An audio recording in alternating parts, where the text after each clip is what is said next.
Na aula passada, nós falamos da condição de alinhamento. Nós vimos que, tendo 3 pontos no plano cartesiano, nós podemos utilizar as coordenadas desses pontos para construir uma determinada matriz e, a partir dessa matriz, calcular um determinante.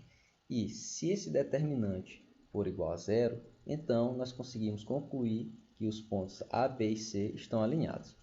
Na aula de hoje, nós vamos ver um exemplo diferente. Nós vamos ver a situação quando o determinante dessa matriz é diferente de zero, ou seja, os pontos estão desalinhados. Então, vamos lá para o exemplo numérico. Aqui nós vemos no plano cartesiano 3 pontos A, B e C. E nós temos as coordenadas desses pontos aqui no centro da tela. Então, nós temos o ponto A localizado no coordenado 1 e 4, ponto B localizado no coordenado menos 3 e 2, e o ponto C localizado no coordenado 0 e menos 2.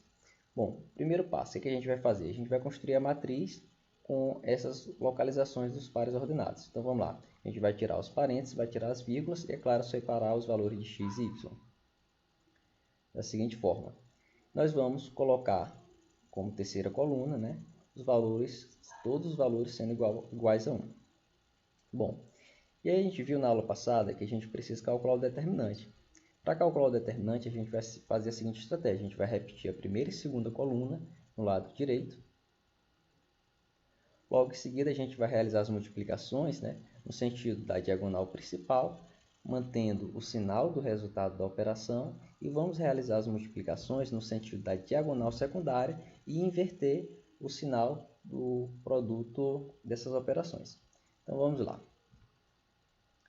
A gente tem aqui 1 vezes 2 vezes 1, vai dar 2, e a gente vai manter o sinal. Temos 4 vezes 1 vezes 0, vai dar 0, a gente mantém o 0. E aí, por último, 1 vezes menos 3 vezes menos 2, que vai dar 6. Então, beleza. Agora a gente realiza as operações no outro sentido. Então, nós ficamos com 1 vezes 2 vezes 0, que vai dar 0.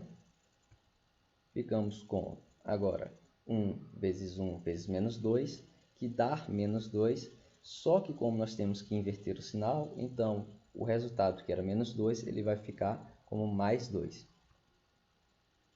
E aqui nós temos 4 vezes menos 3 vezes 1, cujo resultado vai dar menos 12, só que como nós temos que inverter o sinal, então nós vamos colocar mais 12.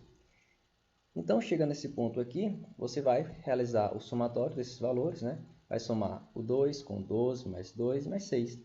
E aí, fazendo essa continha, você vai perceber que o determinante vai dar 22. Bom, então chegamos exatamente naquela situação como eu havia mencionado. Nós temos um determinante, e esse determinante é diferente de zero. Sendo o fato dele ser diferente de zero, a gente já sabe que os pontos A, B e C não estão alinhados, né? É claro que a gente pode perceber, olhando a visualização no plano cartesiano, como nós estamos vendo. Mas, se nós não estivéssemos vendo esses pontos do plano cartesiano, a gente já poderia concluir a partir do determinante que esses pontos não estão alinhados.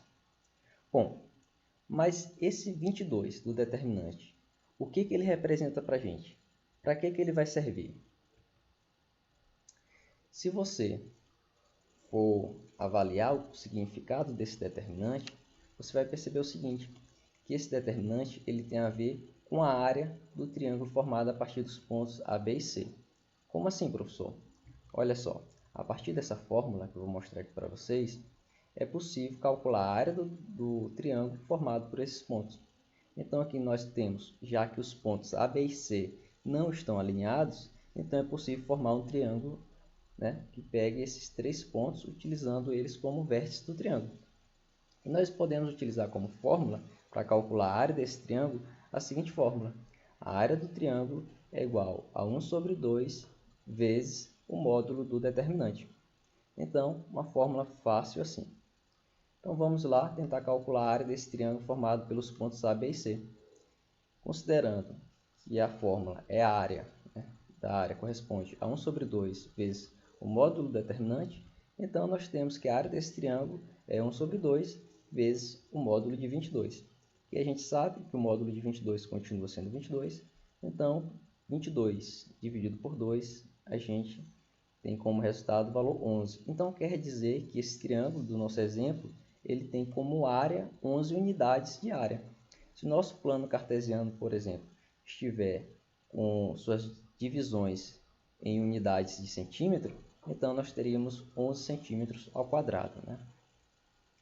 Bom, pessoal, então vamos lá. Recapitulando aqui o que a gente viu hoje aqui nesse vídeo.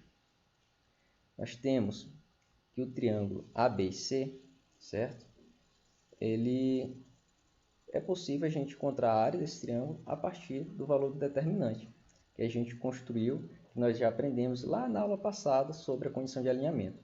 Então, vamos lá. Se você pega 3 pontos no plano cartesiano, você aplica a condição de alinhamento, você vai calcular o determinante dessa matriz, e aí você tem duas hipóteses. Na primeira possibilidade, pode ser que o determinante seja igual a zero. Se o determinante for igual a zero, então quer dizer que os pontos estão alinhados. Não é possível construir um triângulo a partir desses 3 pontos. Então, você chega a essa conclusão. Segunda situação. Na segunda situação, você pode ter o determinante diferente de zero. Se ele for diferente de zero, então os pontos estão desalinhados. Você pode traçar, né, construir um triângulo a partir desses 3 pontos. E o valor que você encontrou no determinante, você pode utilizá-lo para encontrar a área desse triângulo, utilizando a fórmula que nós vimos hoje, que é a qual? A área do triângulo é igual a 1 sobre 2 vezes o módulo determinante. Então é isso, pessoal. A gente fica por aqui. Um grande abraço para vocês. Valeu!